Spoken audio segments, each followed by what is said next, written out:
Hey there! I recently got the idea of creating a sculpt of Rio from Devilmancrybaby. Rio, I don't know how you pronounce it, but you've probably seen this guy.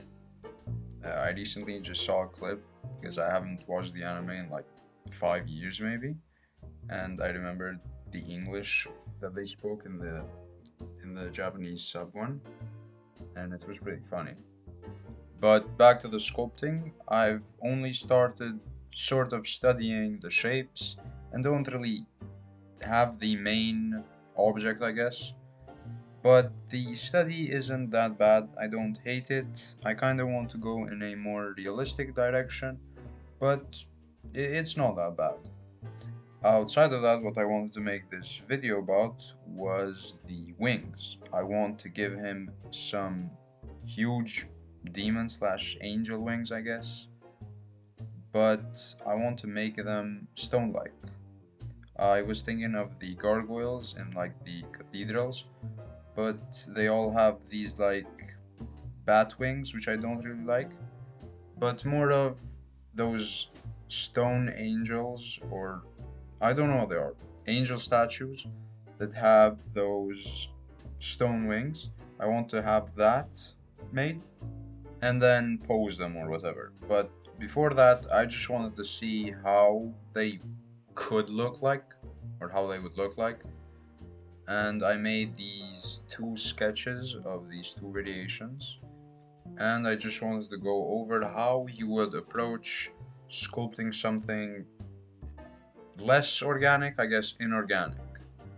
Now, for more sharp objects or really inorganic objects, I would go just straight to the modeling method, not sculpting. But since these wings are sort of organic or just have a more living shape, I would prefer to sculpt them. And while sculpting them isn't super different from sculpting humans or animals or whatever living thing, it is a bit different. Mostly that the shapes have to be very defined at the start, like certain edges should be very sharp rather than the softer on the organic meshes.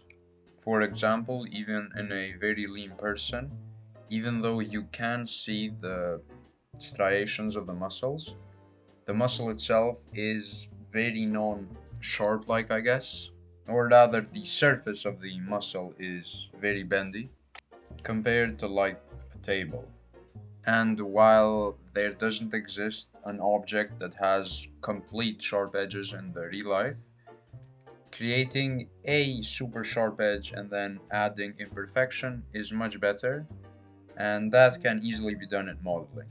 So from the beginning I had pretty defined shapes, at least compared to their organic counterpart, and each variation took sort of the same route but with different additions. That was kind of messy, but basically they had the same process but different references I worked from.